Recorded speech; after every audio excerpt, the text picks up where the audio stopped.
This bulletin is sponsored by Earth Diagnostic Center. नमस्कार, मैं हूं जयश्री नागदा और आप देख रहे हैं सीबीसी न्यूज राजस्थान का प्राइम टाइम बुलेटिन। खबरों में जाने से पहले एक नजर आज की न्यूज हेडलाइंस पर। लालसोट में महिला डॉक्टर अर्चना शर्मा की जान देने का मामला पकड़ रहा तूल। घटना के विरोध में डॉक्टरों के अलग अलग संगठन आंदोलन पर उतरे। किडनैप करने वाले का सिर लेकर घूमती है महिलाएं। मुगल सूबेदार गुडले खान का 477 साल से घूम रहा है गुडला। टीना डाबी और प्रदीप गवांडे की लव स्टोरी शादी तक कैसे पहुंची बात। गर्लफ्रेंड भाई पुलिस में कांस्टेबल, अब डर काहे का। लेफ्टिनेंट कर्नल बन आर्मी एरिया में घूमता रहा लड़का। अजब गजब परंपरा, चंग की थाप पर नाचते हैं शमशान में। गूंजता है आई देवी चंडिका, माथे मोटी हड्डिका। और अब खबरें विस्तार से। लालसोट में महिला डॉक्टर अर्चना शर्मा के जान देने का मामला तूल पकड़ता जा रहा है। घटना के विरोध में डॉक्टरों के अलग अलग संगठन आंदोलन पर उतर आए हैं। इंडियन मेडिकल एसोसिएशन राजस्थान यानी कि IMA ने 24 घंटे बंद का ऐलान किया है। सुबह 6 बजे से गुरुवार सुबह 6 बजे तक प्रदेश के सभी प्राइवेट अस्पताल बंद रहेंगे। इमरजेंसी सेवा भी बंद रहेगी। प्रदेश में करीब 12,000 प्राइवेट अस्पताल हैं। वैसे चिकित्सा एवं स्वास्थ्य व्यवस्था पर उंगली उठाने वालों की कमी नहीं है, उठना भी चाहिए। संवेदनाओं को ध्यान में रखना चाहिए। सबसे बड़ी समस्या ग्रामीण क्षेत्रों में है। अच्छी जगहों के प्रशिक्षित चिकित्सक उधर बसना ही नहीं चाहते। इसके तमाम कारण हैं। डॉक्टर अर्चना शर्मा स्त्री प्रसूति रोग विशेषज्ञ थी। कल उन्होंने सार्वजनिक रूप से पुलिस प्रताड़ना होने पर अपनी जान दे दी। एक नोट भी वो छोड़ गई हैं जिसमें उन्होंने कहा, मैंने कोई गलती नहीं की, किसी को नहीं मारा। मेरा मरना शायद मेरी बेगुनाही साबित कर दे। मैं मेरे पति बच्चों से बहुत प्यार करती हूँ। कृपया मेरे मरने के बाद इन्हें परेशान नहीं करना। PPH कॉम्प्लिकेशन है, इसके लिए डॉक्टर को इतना प्रताड़ित करना बंद कर दो। मेरा मरना शायद मेरी बेगुनाही साबित कर दे। Don't harass innocent doctors, please, love you, please. मेरे बच्चों को मां की कमी महसूस नहीं होने देना। बता दें कि डॉक्टर अर्चना किसी महिला की नॉर्मल डिलीवरी का केस दिख रही थी। डिलीवरी के बाद अत्यधिक रक्तस्राव होने की वजह से प्रसूता को बचाया नहीं जा सका। प्रसूता एवं बच्चों का मामला अत्यधिक संवेदनशील होता है, ये तो हम सभी जानते हैं। पुलिस शिकायत की गई जो स्वाभाविक है, लेकिन पुलिस ने हत्या का मामला दर्ज कर दिया। चिकित्सक इस अपमान को बर्दाश्त न कर सकी और दूसरों के बच्चों के स्वास्थ्य का ध्यान देने वाली खुद के बच्चों को अनाथ कर गई। प्रश्न ये है कि दोषी कौन है। कुछ सवाल हैं जिनके जवाब जानने बेहद जरूरी है। ऐसे मामलों में तुरंत ब्लड की तुरंत जरूरत पड़ती है। क्या सरकार द्वारा वहां ब्लड बैंक स्थापित किया गया है? अगर नहीं किया गया है तो दोषी सिर्फ हॉस्पिटल ही क्यों, सरकार को भी पार्टी बनाया जाना चाहिए। चिकित्सक गोल्ड मेडलिस्ट थी, वह गांधीनगर में विभागा अध्यक्ष थी, मतलब योग्यता में कोई कमी नहीं थी। अगर वो गांधीनगर में ही प्रैक्टिस करती, ग्रामीण क्षेत्र में न जाती तो क्या ऐसी नौबत आती? शहर जैसे सेफ जोन से निकलकर ग्रामीण क्षेत्रों को सेवा देना उनकी मृत्यु का कारण हो गया। पुलिस को भी पता है कि ऐसे मामलों में बगैर चिकित्सा टीम के जांच के कोई निर्णय नहीं लिए जाते। उनके मनोचिकित्सक पति को आरोपी बनाने का उद्देश्य क्या दबाव बनाकर धन उगाही का कुत्सित प्रयास तो नहीं था? खैर, एक योग्य चिकित्सक ने इस व्यवस्था में उलझकर जीवन लीला समाप्त कर ली। ऐसी घटनाएं होती रहीं तो गंभीर मरीजों को देखने से भी चिकित्सक कतराएंगे। कॉर्पोरेट फलेगा फूलेगा, क्योंकि वहां ना तो आपकी चलेगी और ना ही पुलिस की। अंत में नोचे आप ही जाएंगे। निष्पक्ष जांच कर दोषियों को सजा होनी चाहिए।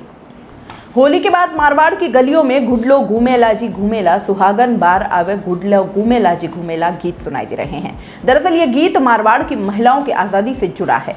होली के बाद से महिलाएं शिव पार्वती के प्रतीक ईसर गौरी का पूजन शुरू कर देती है और इसके कुछ दिनों बाद गुडला निकाला जाता है। इस गुडले को महिलाएं सिर पर लेकर घर घर घूमती हैं। ये गुडला कोई और नहीं बल्कि मुगल सूबेदार गुडला खान का प्रतीक होता है। गुडला खान ने महिलाओं को किडनैप किया था और इसके बाद इसके चंगुल से महिलाओं को छुड़ाकर इसका सिर काट दिया था।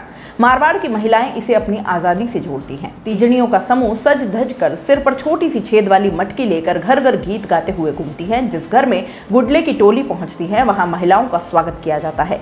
गुडले में लगे दीपक के दर्शन कर कुछ राशि तीजड़ियों को दी जाती है। जोधपुर में होली के बाद के 15 दिन छोटी गौर की पूजन और उसके बाद बड़ी गवर, जिसे धींगा गवर कहते हैं, उसका पूजन महिलाएं करती हैं।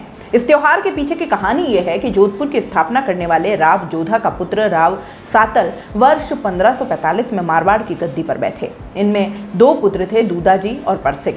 इनके राज में अजमेर के शाही सूबेदार मीर गुडले खान, मल्लू खान व सीरिया खान ने बड़ी सेना लेकर जोधपुर के पीपाड़ में हमला कर दिया। इस सेना ने पीपाड़ में भारी लूटपाट कर महिलाओं को किडनैप कर लिया। सूचना मिलने पर राव सातल ने अपने दोनों पुत्रों के साथ मिलकर शाही सेना पर कौसाना के निकट हमला बोला।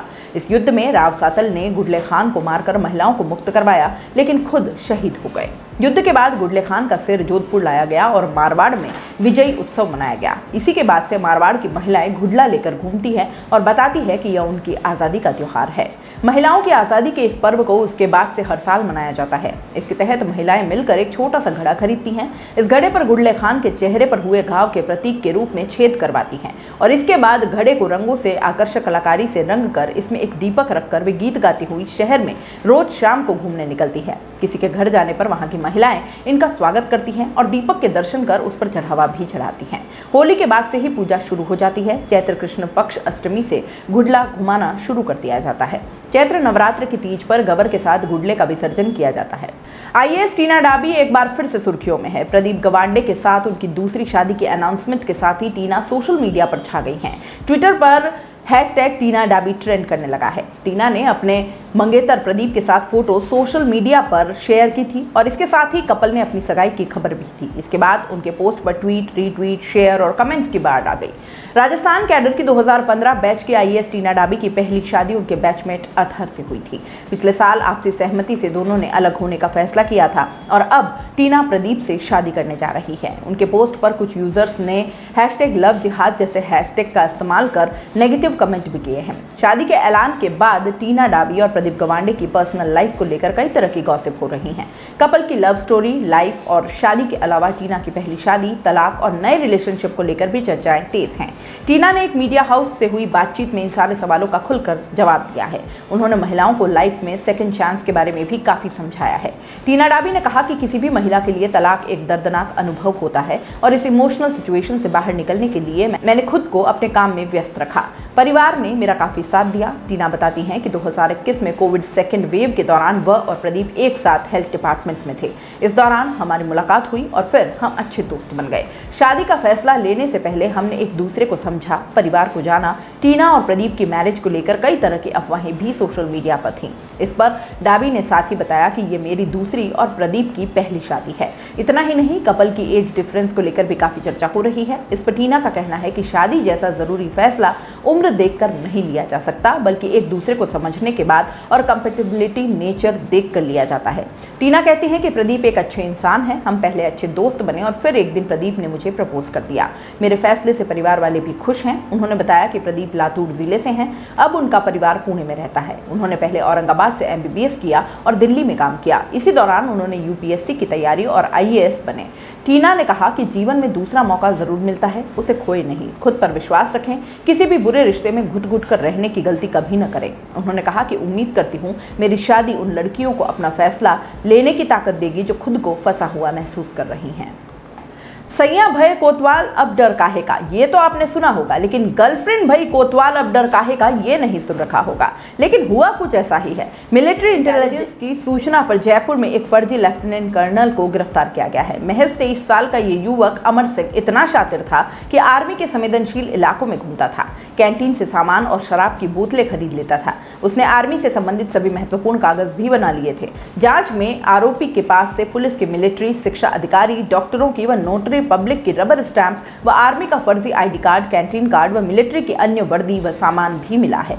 आरोपी अमर सिंह मूल रूप से बहरोड अलवर का रहने वाला है, जिसे मानसरोवर थाना पुलिस ने मंगलवार को लेफ्टिनेंट कर्नल की वर्दी पहनकर घूमते हुए पकड़ा। दरअसल मिलिट्री इंटेलिजेंस को फेसबुक से पता चला कि 23 साल का अमर सिंह लेफ्टिनेंट कर्नल की फोटो लगाकर सोशल मीडिया पर एक्टिव है। इसके बाद इंटेलिजेंस ने उसकी डिटेल निकाली तो हैरत में पड़ गई। आरोपी की लोकेशन पिछले 1 माह में चंडीगढ़, आगरा, जयपुर, अंबाला, कैंट में मिली। जांच में पता चला कि आरोपी की गर्लफ्रेंड चंडीगढ़ पुलिस में कांस्टेबल है। आरोपी ने उसे भी खुद को आर्मी ऑफिसर ही बता रखा है। आरोपी इतना शातिर है कि मानसरोवर में रहने वाले उसके रूममेट को भी यही पता है कि वह आर्मी में एक बड़ा अधिकारी है। फर्जी लेफ्टिनेंट कर्नल अमर सिंह के घर पर पुलिस ने दबिश दी तो उसके घर पर विदेशी शराब की 13 बोतलें, ज्वेलरी, महंगे कपड़े, lieutenant colonel, army medical corps की भी एक यूनिफॉर्म, पूरे मेडल्स, रिबन और बैचेस के साथ मिली।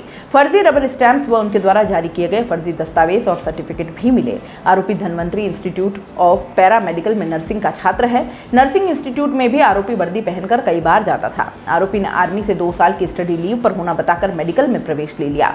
आरोपी हाईवे टोल ही नहीं, आर्मी कैंटीन से सामान भी ले चुका है। आरोपी के घर से मिले दस्तावेजों की मिलिट्री इंटेलिजेंस जांच कर रही है। मिलिट्री इंटेलिजेंस भी हैरान है कि एक 23 साल का युवक कैसे आर्मी के स्मार्ट कार्ड से लेकर महत्वपूर्ण दस्तावेज बना सकता है। अगर आपकी सोच अलग हो और समाज के लिए कुछ करने की तमन्ना हो तो मरुस्थल में भी फूल खिलाए जा सकते हैं। राजस्थान के सीकर जिले की लक्ष्मणगढ़ तहसील के गांव बठोट की पंचायत ने कुछ ऐसा ही कर दिखाया। जिस शमशान स्थल में लोग अंतिम संस्कार में भी कुछ समय के लिए ही मजबूरी में जाते हैं, उसे इतना दर्शनीय बना दिया है कि अब यहाँ महिलाएं सेल्फी लेने जाती हैं। गांव बठोट के सरपंच बताते हैं कि एक समय ऐसा था कि महिलाएं शमशान घाट की ओर रुख तक नहीं करती थीं। घाट के जीर्णोद्धार के लिए मनरेगा महिला कर्मी भी यहाँ मुश्किल से आई, लेकिन अब शमशान स्थल की तस्वीर बदल चुकी है। बठोट गांव के सरपंच बताते हैं कि कुछ साल पहले तक शमशान स्थल की हालत ऐसी थी कि अंतिम संस्कार के लिए आने वाले लोगों की बैठने की जगह भी नहीं थी। पंचायत कुछ करना चाहती थी, तब कुछ भामाशाह और वैद्य रंगलाल शर्मा के 5 बेटे, जिनका अहमदाबाद में अच्छा कारोबार है, उनकी मदद से शमशान स्थल पर काम करवाना शुरू किया। 54 बीघा जमीन में से 21 बीघा में तो पेड़ पौधे और घास लगाई है, 10 बीघा में गायों के लिए गौ ग्रास तैयार हो रही है। आज शमशान स्थल में 12 से 13 समाजों के लिए अंतिम संस्कार की व्यवस्था है। जयपुर से मंगवाकर विशेष दूब लगवाई गई है, जिससे लोग नंगे पांव यहाँ घूमते हैं और बताते हैं कि इससे शरीर को ऊर्जा मिलती है। सरपंच बताते हैं कि शमशान स्थल में बैठने के लिए कई बेंचेस और सीटें भी लगवाई गई हैं और अब यहाँ लोग शाम को घूमने आते हैं और शमशान के दर्शनीय और हरे भरे स्थलों के साथ महिलाएं सेल्फी भी लेती हैं। महिलाओं के मन से शमशान का वहम दूर हो गया है। गांव में 50 से 60 घर भूमिहीन हैं। शमशान स्थल की जमीन से ही 60 क्विंटल लकड़ी यहाँ इकट्ठी कर रखी है। भूमिहीन परिवार का कोई व्यक्ति गुजर जाता है तो उसके दाह संस्कार यहीं से लकड़ी देते हैं और वो अपनी श्रद्धा से रसीद कटवा देते हैं। संस्कार के लिए बाजार से तो हजारों की लकड़ी लगती है। सीकर में शमशान स्थल अनोखा बना है तो जोधपुर में एक समाज की शमशान से जुड़ी परंपरा भी अनोखी है, जहां लोग दिन के समय और दाह संस्कार के समय भी शमशान जाने से बचते हैं। ये औरतें साहस के साथ आधी रात में शमशान पहुंच जाती हैं। घने अंधेरे में लिपटी रात चिताओं से घिरे शमशान परिसर में हाथों में नंगी तलवारों सहित नाचती गांचती महिलाएं सोचकर ही रूह कांप उठती है।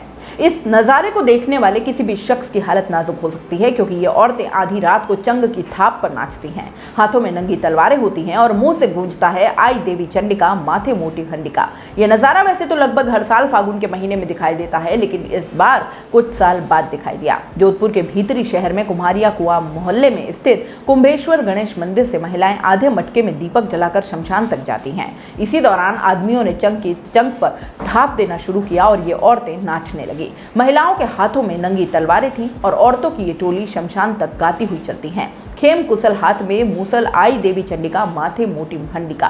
बीच बीच में होली के फाग भी गाए जाते हैं। अंत में चिता के चबूतरे पर माली पन्ना चिपका दिया जाता है। माता और भैरव की स्थापना की जाती है और फिर इनकी पूजा होती है। उन्हें शराब, दूध, मिठाई और प्रसाद चढ़ाया जाता है। अलवर जिले में कई गांव ऐसे हैं जहां लोग दीपावली के मौके पर शमशान घाट पहुंचते हैं। इसके अलावा घर में नवजात के जन्म होने पर भी वे यहाँ पहुंचते हैं। बांसुर के गुंता गांव में सती माता की पूजा की जाती है। करीब 1 दशक पहले यहाँ ऐसा नहीं होता था। पिछले 8 से 10 साल में अनेक गांव के लोग बच्चों के जन्म और मृत्यु दोनों ही मौके पर शमशान घाट पहुंचते हैं, वहां सती माता की पूजा करते हैं और परिवार के कुशल मंगल की कामना करते हैं। फ्री फायर पर क्लब बनाकर गेम खेलते खेलते नाबालिग लड़की की लड़के से फ्रेंडशिप हो गई। दोनों फोन पर बात करने लगे।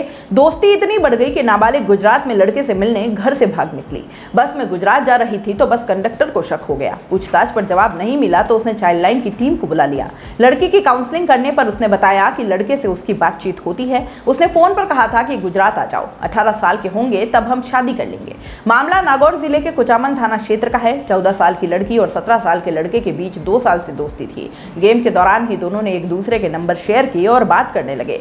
लड़के ने नाबालिग से कहा था कि एक बार मिलने के लिए गुजरात आ जाओ, फिर दोनों शादी कर लेंगे। नाबालिग 24 मार्च को घर से निकली थी। साथ अपने गुल्लक में रखे 1000 रुपए भी ले गई। घर से निकलने के बाद वह स्कूल पहुंची और वहां से बुआ के यहाँ जाने का कहकर स्कूल ड्रेस में ही कुचामन स्टेशन पहुंच गई। यहाँ से अजमेर और अजमेर से रतलाम की बस पकड़ ली और फिर रतलाम से गुजरात जाना था और इस बीच भीलवाड़ा आने पर बस कंडक्टर को शक हो गया। भीलवाड़ा निकलने के बाद उसने नाबालिग से पूछताछ की तो वह कुछ बता नहीं पाई। बस रतलाम पहुंची तो कंडक्टर ने चाइल्ड लाइन की टीम बुला ली। CWC के सामने उसे पेश किया गया। नाबालिग ने बताया कि वह नागौर की रहने वाली है और इस पर कुचामन पुलिस को सूचना दी गई। 28 मार्च को बच्ची को नागौर वापस ले आया गया। लड़के ने अपने माँ बाप से भी बात करवाई। लड़के ने फोन पर लड़की से यह भी कहा कि 18 साल की उम्र होने पर हम शादी कर लेंगे, मेरे मम्मी पापा और भाई भाभी तुम्हें खुश रखेंगे। इधर 8वीं क्लास में पढ़ने वाली 14 साल की बच्ची के यूं घर से निकल जाने से परिजनों का रो रो कर बुरा हाल था। बच्ची के घर आने पर उन्हें राहत मिली। घर वालों को यकीन ही नहीं हो रहा कि उनकी बच्ची किसी लड़के से मिलने गुजरात जा रही थी। 2 साल से उससे बात भी करती रही। Nagaur Childline team member Babita Kanwar से संपर्क कर बच्ची की काउंसलिंग करवाई गई। कंवर ने उस लड़के से भी बात की तो वह अपनी पहचान बताने से कतराने लगा। उल्टे सीधे जवाब देकर बचता दिखाई दिया।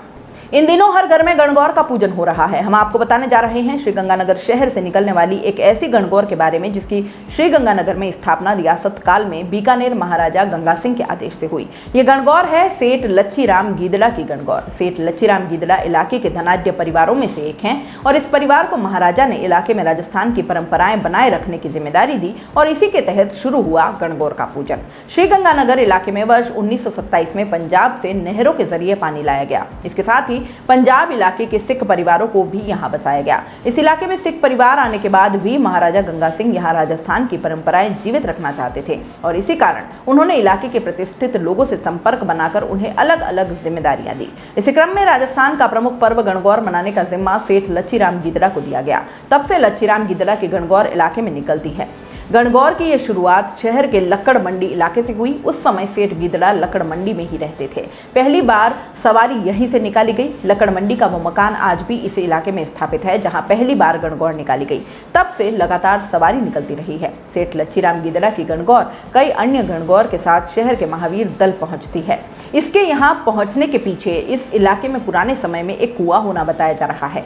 गणगौर का विसर्जन कुएं पर होने के कारण आज भी यह सवारी सेठ गीदड़ा के निवास से महावीर दल मंदिर ही आती है। महावीर दल मंदिर समिति के सचिव सीताराम शेरवाला बताते हैं कि करीब 90 साल से ज्यादा समय से यह गणगौर यहाँ आती है और आज भी यहाँ एक कुएं का प्रतीक रूप है।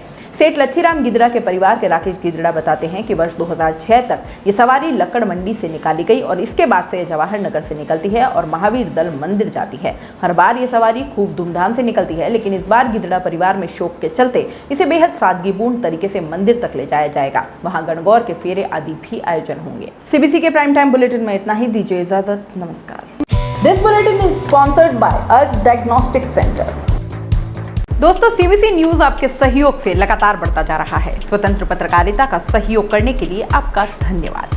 सबसे पहले तो जिन लोगों ने हमारे चैनल को सब्सक्राइब नहीं किया है तो पहले सब्सक्राइब करें, जिसका कोई शुल्क नहीं लगता और बड़ा आसान है। बस नीचे दिख रहे लाल सब्सक्राइब के बटन को दबाना है और पास में दिख रहे बेल आइकन को भी दबाना है ताकि आपको अपने CBC न्यूज के हर अपडेट्स मिल सके। हमारे इंस्टाग्राम पेज और फेसबुक पेज को भी लाइक करें, फॉलो करें। वहां पर भी आपको मिलती है तरह तरह के अपडेट्स। हम पूरे राजस्थान से आपके लिए लाते हैं वो खास खबरें जो आपके लिए जरूरी है और वो भी पूरी बेबाकी के साथ। पत्रकारिता के इस मुश्किल दौर में आपकी आवाज जिम्मेदारों तक पहुंचाना ही हमारा लक्ष्य है और ये आपके सहयोग के बिना संभव नहीं है। हमारा सहयोग करें, स्वतंत्र पत्रकारिता में अपना योगदान दें और ज्वाइन बटन पर जाकर सदस्यता लें, चाहे सबसे छोटी सहायता के रूप में ही क्यों ना हो। जनता की बेबाक आवाज बने रहें, उसके लिए सहयोग आपको ही करना है। सब्सक्राइब करिए और ज्वाइन बटन पर क्लिक कर सदस्यता ग्रहण कीजिए।